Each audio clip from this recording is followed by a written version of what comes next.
Au bout de 2 mois, j'en vivais. Et d'ailleurs, c'est possible, hein, à partir du moment où vous charbonnez, tout est possible. Ça, c'est Quentin. Quand on a enregistré ce podcast, il venait de quitter son CDI et facturait plus de 3 000 € par mois grâce au montage vidéo. Mais ça, c'était il y a quelques mois. Manager de toute la production d'ads. Pas mal de responsabilités, mais ça me plaît. Moi, j'aime bien quand tout est carré. Donc, là, le mois prochain, normalement, si tout se passe bien, je devrais être aux alentours des 7K. Aujourd'hui, il est en Thaïlande, il facture plus de 7 000 € par mois et il refuse des clients. Dans ce podcast, il revient surtout comment il s'est lancé, les galères qu'il a traversées, comment il nous a rejoints et ce qui a vraiment fait la différence.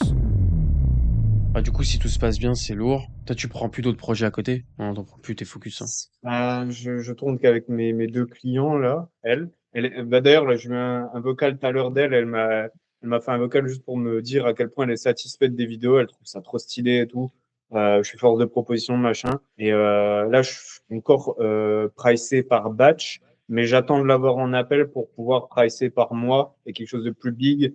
Et là où je pourrais Hmm, prendre le lead, par exemple, sur l'organisation, etc., en justifiant que je fais déjà ça dans une autre boîte. lourd. Et ensuite, avec ces 2 projets-là, c'est bon, je suis Gucci, j'ai plus qu'à optimiser derrière. Et donc, ouais, non, des fois, là, j'ai fait l'erreur de prendre encore un petit projet. Ah, c'est trop d'énergie pour rien. Tu sais que de toute façon, même en pricant cher pour ce que c'est, les petits clients, ils viennent te casser les couilles, tu vois.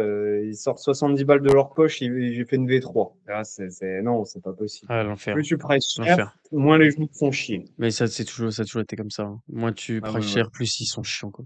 C'est ça, c'est un truc de malade, mais bref, c'est pour ça maintenant là les gens, je commence à leur dire ouais ils viennent pour tu sais je faisais quelques créas là pour des mecs du drop. T'as des gens ils viennent me voir pour une ou deux créas, je leur dis non les gars, c'est trop d'énergie. Ouais, tu m'étonnes, tu m'étonnes. Et aussi tu la mets au début, tu sais de la collab, donc ouais si t'as des batchs de 5 10 créas c'est bien parce que tu peux étaler ton énergie. Mais si derrière tu mets tout sur une seule short, c'est pas rentable. C'est pas rentable en termes de temps. Carrément, carrément. Pour avoir traîné dans plein de business différents, je vois comment ça marche. Et pour moi, moi, ça me ferait hyper plaisir de faire ce podcast.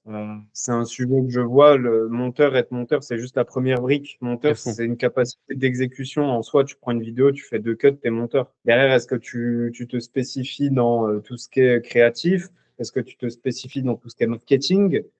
Puis tu brodes, tu brodes, tu brodes, et après, tu changes complètement de sphère, quoi. Carrément. Et puis c'est aussi comme ça que tu fais des gros sous, quoi, et de façon stable aussi, hein. Exactement. Ah bah oui, parce que en tant que monteur, enfin, là je le vois, hein, en restant tout seul, si tu restes purement monteur, t'as un plafond de verre. T'as un plafond. De toute façon, du moment que tu peux Donc, pas prendre, si, tu peux être monteur, mais ouais, encore, hein, tu vas viser le B2B et ouais, mais là, même, mais t'auras un plafond quand même. t'auras toujours un plafond de verre, ça sera pas le même, ça sera pas le même pricing, mais t'auras toujours ce plafond. De toute façon, tant que t'es tout seul, tu peux pas, au bout d'un moment, tu peux plus te démultiplier, ta charge de travail est trop conséquente, tu vois. Puis derrière, Ouais. après, si c'est pour faire 5K par mois et pas vivre, bon, Ouais, merci, mais non, merci. Te présenter rapidement et ce que tu faisais avant de te lancer en tant que monteur vidéo et rejoindre Split Editor, etc. ok, donc je vais essayer d'être synthétique, même si ça va être plutôt compliqué. T'inquiète. Donc moi, je m'appelle Quentin. On est des monteurs, hein, Euh, on peut tout cutter, mec. donc je m'appelle Quentin, je suis monteur vidéo, non aussi un petit peu ads manager, on va dire sur les bords. J'ai un parcours pro qui n'a normalement rien à voir avec le montage. Donc moi de base, j'ai fait des études dans le monde du sport. Je voulais être préparateur physique, donc pour des athlètes, etc. Finalement, je me suis orienté vers quelque chose qui a rien à voir avec ça, c'est l'e-commerce. J'ai commencé avec le dropshipping. C'est là où j'ai mis le nez dans l'entrepreneuriat et que j'ai fait aussi mes premiers montages vidéo parce que je montais mes propres ads. Donc j'ai réussi à faire mon petit bonhomme de chemin dans l'e-commerce. Et après, pour plusieurs raisons financières, j'ai arrêté. J'ai refait un autre métier, si on peut dire. Enfin, j'ai fait plein d'autres business foireux à côté qui ont pas marché pour diverses raisons. Soit moi, j'étais pas assez impliqué, soit c'était vraiment un business foireux. Et du coup, après, je me suis reconverti dans le no-code, donc tout ce qui est, on va dire, soit du visual programming, on va dire, soit du back-end. Donc ça m'a appris aussi plein de choses. En termes d'organisation, ça m'a appris des choses énormes. Également, comment fonctionnent les startups, parce que du coup, j'ai bossé en startup. Et suite à ça, j'ai encore, parce que ça me plaisait pas de ouf, j'ai basculé vers un autre métier. Je cherchais vraiment un métier puis un business, et c'est comme ça que moi, je cherchais quelque chose d'assez créatif. J'aime quand c'est créatif. J'aimais faire mes sites internet quand j'étais en e-com. J'aimais faire mes apps mobiles. aussi mes sites internet quand j'étais vraiment no-code builder. Et du coup, je me suis orienté naturellement vers le montage vidéo et donc avec. Si j'ai bien compris, tu as connu le montage vidéo grâce au e-com et en montant les ads. Dans les ads, En c'est fait, connu je faisais rapidement. déjà, quand j'étais ado, je faisais énormément de montage photo. J'adorais ça, donc avec Photoshop. Je saignais Photoshop, donc toute cette histoire de calque, etc., c'était des choses qui étaient, que je connaissais. J'avais cette compréhension de ce que tu pouvais faire et pas faire, tu sais, vu que ça restait des pixels. Mais j'ai vraiment mis le nez dans le montage vidéo, ouais, quand j'ai dû faire mes propres ads.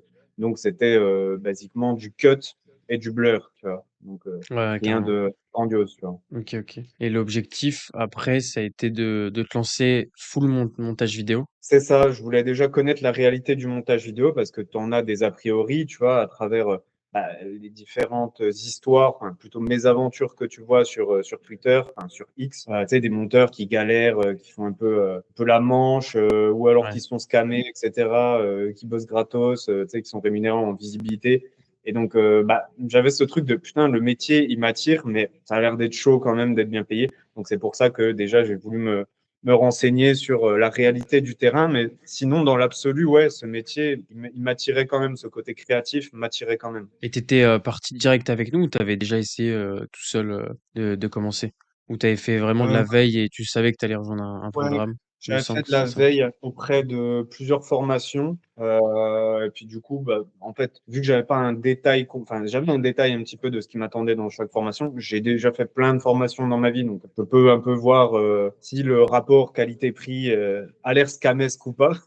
Et Ouais. du coup, c'est pour ça, je voulais prendre des infos auprès de plein de formations. Et puis, celle qui avait le meilleur rapport qualité-prix, c'était Split Editor. Je mettrais Ah ouais. des flèches avec acheter maintenant. Je fais t'en mettras pas ça, je vais coter. Et tu mets un gros moins 70% flash et tout, Ce grosse sera pub pour... de drop, 2016, tu vois. Putain, en vrai, c'est le plus dégueulasse qui marche le mieux. Oui, oui, ça pour le coup, oui. C'est les ads les plus flingués qui font les meilleurs CPL, les trucs comme ça. C'est une compétence, ça d'ailleurs, de le savoir. De fou. Moi, maintenant, tu vois, j'ai certaines demandes de clients enfin, même des nouveaux prospects qui viennent, que j'ai plus de dispo, je les donne à des potes à moi. Je les donne à Vivien, enfin, je les De fou, hein. propose, tu vois.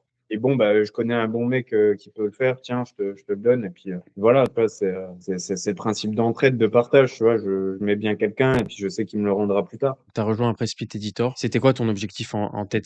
À cette période-là, j'étais salarié parce qu'il fallait que tout simplement que je mange, quoi. Du coup, j'étais salarié sur un taf qui ne me plaisait pas. Et du coup, je savais au fond de moi qu'il fallait que je relance un truc. J'ai toujours été, en vrai, j'ai quasiment toujours gagné ma vie grâce à l'entrepreneuriat. Je savais qu'il fallait que je relance un side business. Moi, ce qui m'a séduit aussi par le montage, c'est que ça n'avait pas l'aspect business. C'est-à-dire que pour moi, c'était un vrai métier, une vraie compétence, et que derrière, après, tu pouvais en faire plein de choses. Que si tu étais bon là-dedans, tu peux avoir des clients pas à l'infini, mais tu peux toujours t'en sortir, quoi. Et du coup, moi, mon objectif, c'était déjà d'apprendre la base technique. Je connaissais plein de trucs spécifiques, mais techniquement, enfin la base, je la connaissais pas. Et ensuite, c'était de trouver un premier client, ou même plusieurs, mais de faire vraiment un petit revenu supplémentaire, un side business. C'est plus Ok. ça l'objectif. Ok, ok. Et c'était quoi dans le programme d'ailleurs, en parlant un peu plus de ça, qui t'a le plus aidé là-dedans? On va dire, c'est la manière, l'organisation des cours. Parce que moi, alors, je suis quelqu'un qui aime bien apprendre. J'adore apprendre. Et du coup, j'aime bien quand c'est bien ordonné, très carré, etc. Moi-même, je suis comme ça, tu vois, dans mon quotidien, dans tout ce que je fais, comment j'organise les choses.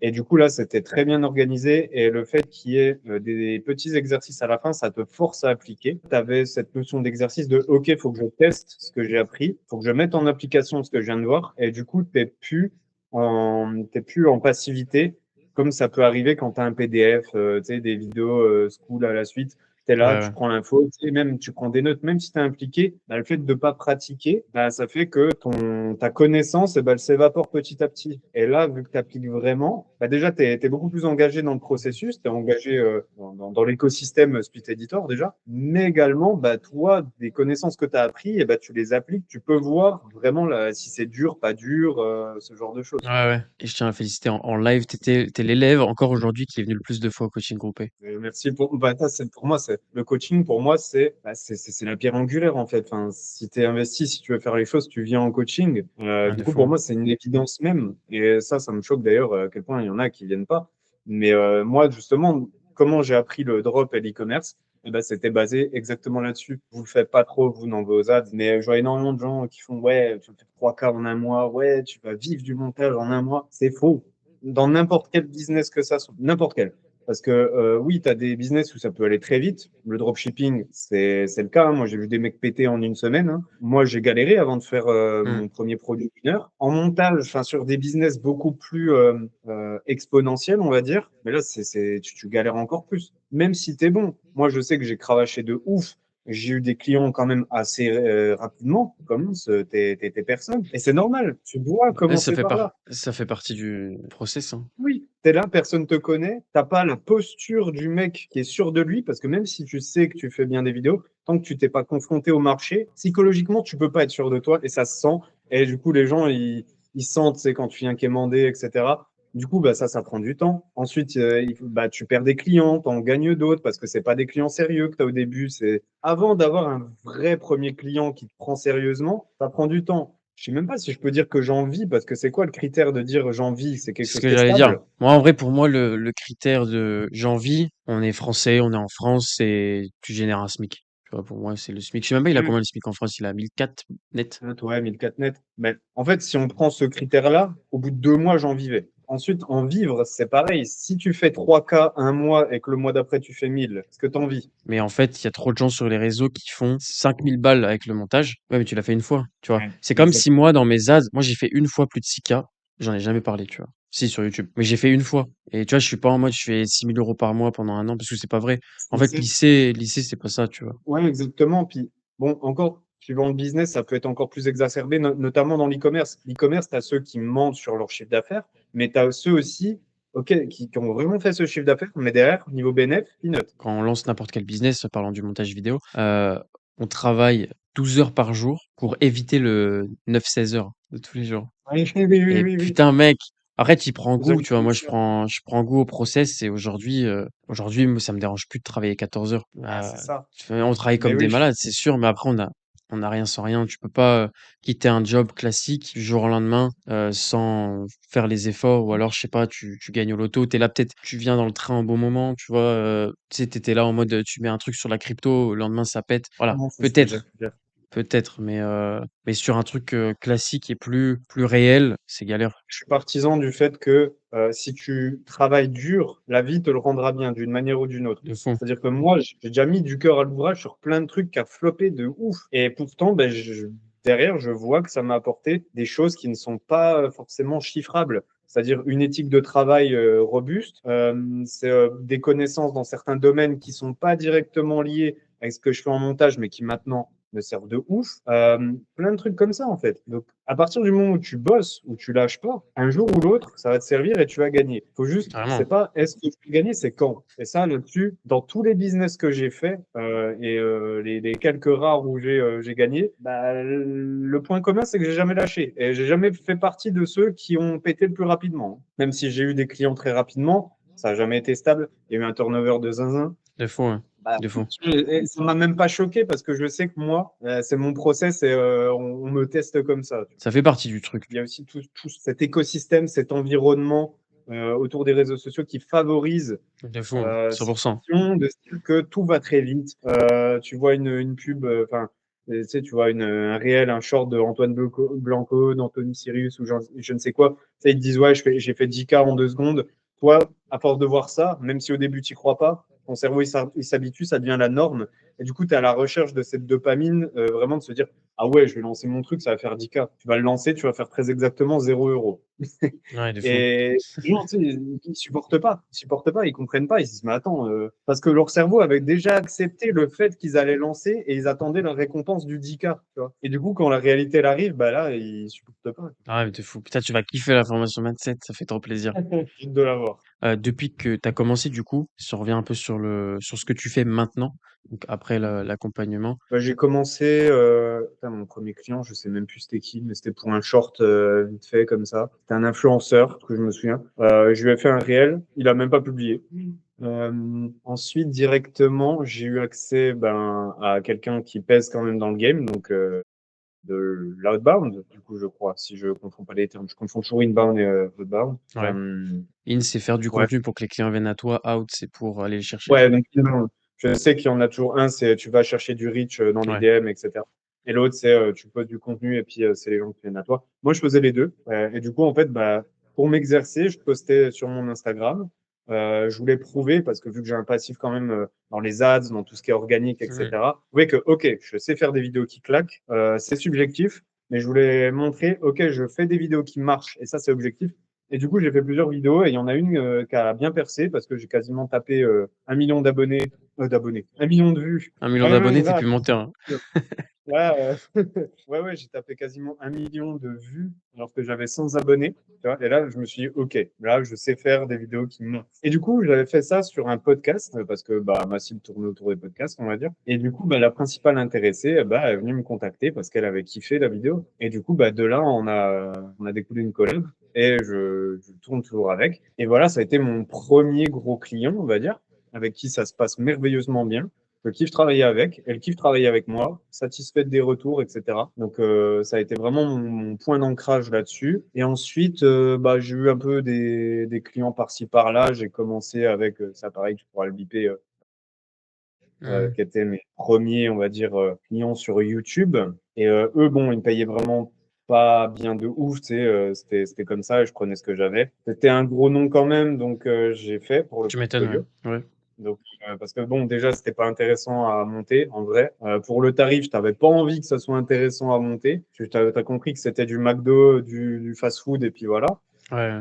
Euh, bon, ça Le faisait des monteur thunes, exécutant. exactement, purement. Vas-y, il y avait des retours, mais tu sais, vu que c'était des vidéos parfois d'une heure à 2 heures, il y avait des retours comme ça. Ça utilisait pas Frame, hein, même si je l'avais demandé. Du coup, voilà, je prenais des gros emails, tu sais, avec 50 000 timecodes, j'en pouvais plus. Enfer. Il y a ça. Ensuite, bah, j'ai tourné avec. C'était cool. Maintenant, là, il tourne plus trop.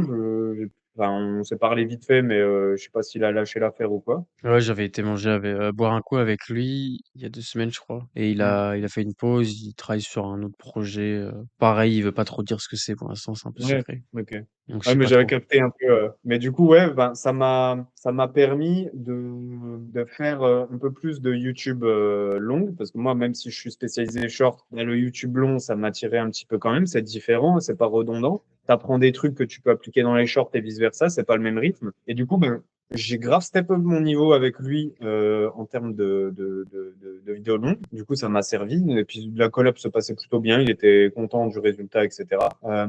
Avant, j'avais fait une collab avec un autre YouTuber, mais pour du one shot. Ouais. Enfin, c'était pas censé être du one shot, mais bon, il avait pas trop les thunes pour augmenter. Je me suis sous-pricé.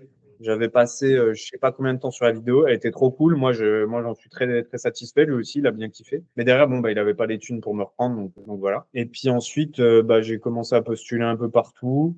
Et puis, bah, là, après, j'ai décroché un contrat, du coup, faudra biper aussi. Donc là, pour vraiment monteur à plein temps, enfin régulier, et puis sur de l'ads, mais divers et variés. Et du coup, bah là, Mhm. j'ai une pub de ouf, tant en termes on va dire, de concept, d'exécution, de compréhension de tout ce qu'il y a derrière, même si je comprenais les ads. Là, ils ont un sacré budget, donc c'est plus les mêmes problématiques. Et Ouais. puis voilà, tout ce Carrément. qui est pour. Et derrière, bah, j'ai un peu changé de dimension, et ça, c'est génial. Moi, ça me fait kiffer. Ouais, de fou. T'es jamais cantonné dans le même rôle. Des fois, je montais certains trucs, des fois d'autres. Je faisais des Mm. propositions. Ouais, c'est cool. Puis, giga libre de faire plein de trucs, des itérations, des trucs comme ça. Donc, c'est génial. Ouais, ouais. Clairement, le monteur 2.0, le sujet, le sujet. Mais dans l'idée, alors, parce que tu avais dit embaucher, bon, tu es quasi en full-time avec eux, mais tu restes en contrat freelance. Ouais, je prends quelques projets ben, à côté, quoi. Des trucs qui n'entrent pas en concurrence avec eux directement. Ouais, ouais, ouais, ce qui est logique et bien La sûr. même boîte qu'eux. Ouais, Ouais, la même boîte qu'eux qui viennent et qui me proposent, bah non, je prends pas. ouais, carrément. Et mais t'es quand même en freelance, hein, t'es pas en CDI chez eux. Ouais. Ouais, Bah, non, c'est pas une boîte française, donc je suis pas en CDI. Je suis toujours en freelance, mais tout mon focus et toute ma ouais, disponibilité t'es va en avant full-time. tout. Ouais. Ok, ok, trop cool. Ton meilleur mois avec le montage vidéo, c'était combien? Bah, je dirais que ça va être le mois prochain normalement, mais vu que mon tarif évolue tout le temps, mais je Trop bien. dirais ouais, c'était le dernier, on va dire aux alentours, pas être précis, aux alentours de 3K. Mais je sais qu'il y en a énormément qui aimeraient être dans ma situation. Et d'ailleurs, bah, c'est possible, hein, à partir du moment où vous charbonnez, c'est possible. Carrément, Euh, 100%. mais ouais, voilà, je suis à peu près aux alentours de ça. Et pour moi, je suis déjà bien, on va dire. Mais je veux encore plus. Je veux encore plus, soit dans un terme d'optimisation, soit dans un terme d'évolution de Ouais, poste, etc. trop bien. Du coup, voilà. Ok, trop cool, trop bien. Et t'avais des projets de voyage, etc. aussi avant, qui sont toujours Ouais, prévus ouais, ouais. pour Ouais, c'est l'expatriation. ça. Là. Et ouais, bah, déjà, checker le climat, on va dire, comment c'est de vivre dans un Ouais, autre pays, parce que je peux beaucoup voyager en vacances, mais vraiment plusieurs mois dans un pays, j'ai jamais fait. Aller dans un autre pays, checker un peu la vibe, voir ce que ça donne et voir si je suis compatible avec cette vie du digital le nomade. Tu vois. digital nomade, ouais. Le monteur Exactement, digital nomade. c'est Ok, ça. trop cool, trop cool. C'est quoi les pays que tu veux faire? Thaïlande, Vietnam, passer évidemment par la Corée du Sud, le Japon, et puis pourquoi pas l'Amérique latine en vrai, tu vois. Tu vois, dans ma vie, là, il n'y a rien qui me retient ici, mais il n'y a rien qui m'attend ailleurs. Donc en fait, je suis dans cet entre-deux de, bon, bah, je peux faire ce que je veux. Tu vois. Ouais, mais c'est prévu là du coup. Octobre, Ouais, peut-être ouais, ouais. après, tu m'as dit que tu décalais un peu. Ouais, ouais, je décale un peu, mais début de l'année pro, vraiment, je peux pas rester en France. Donc c'est pour ça, moi aussi, d'un côté, ça me donne le temps de plus organiser mon truc, parce que normalement, je devais partir le mois prochain. C'est une folie, tu sais, déménagement pour pas avoir le coût de l'appart, Ouais, faire enfin, le visa s'il y a besoin, l'assurance vie, là, ici, machin. Tu sais, t'étais là en mode, oh, putain, attends, 3 semaines, tendu, tu vois. Donc ça me laisse le temps de planifier ça, et puis surtout d'encore plus, comment dire, être carré dans mon boulot pour me dire, OK, là, même si je pars, si je suis plus dans les mêmes conditions ou ça me fatigue un petit peu, je suis quand ouais. même carré dans mon boulot et je peux assurer. Ouais, lourd, lourd. Et du coup, est-ce que tu aurais un conseil sur les personnes qui veulent se lancer en montage vidéo? Comme dans tout type de business, c'est-à-dire, faut pas y aller en tant que touriste, faut vraiment faire les choses jusqu'au bout. C'est possible que ça marche pas pour vous si ça vous plaît pas, si finalement c'est pas ce à quoi vous vous attendiez. Mais derrière, il faut vraiment se donner une timeline, un espace où vous allez vous focus à 100%. Vous prenez 3 mois, 4 mois, vous allez faire que ça. Pas avoir le syndrome de l'objet brillant, de se dire, ah vas-y, je sais ça, et puis je sais ça, et puis non, montage 3 mois full time, on prospecte comme comment Comme dire, des zinzins. ouais, comme des zinzins pendant je sais pas 3 mois, tu vois. Et après on voit. À partir du moment où vous n'avez pas tout tenté, vous pouvez pas dire que ça marche pas. Tous les business marchent. Il y a des business giga chelous qui marchent. Le montage vidéo, ça marche aussi. Pour l'accompagnement, je dirais, bah, c'est à partir du moment où il y a un type de business, de métier où les infos sont hyper accessibles gratuitement. L'accompagnement, pour moi, c'est nécessaire quand on peut se le permettre parce que ça va plus vite, c'est mieux structuré, c'est-à-dire que vous apprendrez les bases avant d'apprendre à optimiser, je sais pas, un codec, un truc comme ça, que si on va chercher des infos par soi-même, parfois on loupe des choses. Et ensuite, vous avez des gens expérimentés, donc c'est le métier, qui peuvent vous aider, qui vont vous aider. Et du coup, derrière, ben, s'il y a quelque chose que vous comprenez pas, vous restez pas bloqué. Et puis, ben, ils vont vous motiver à aller toujours plus loin pour aller chercher ce que vous voulez vraiment. Et puis, vous avez des personnes dans la communauté qui peuvent vous motiver et vous inspirer aussi. Des gens qui étaient à votre place, qui ont réussi. Et donc, ben, il n'y a pas grand-chose qui vous distingue d'eux humainement. Donc, ça motive à aller plus loin. 100% d'accord. Mais si d'ailleurs toi aussi tu veux rejoindre l'accompagnement Split Editor, je t'ai glissé un formulaire dans la description. Tu as juste à le remplir, à prendre rendez-vous avec moi ou un membre de mon équipe. Et ensuite, on verra ce qu'on peut faire ensemble. Bref, j'espère que cette vidéo t'a plu. C'est Alexis, on monte ensemble. Ciao.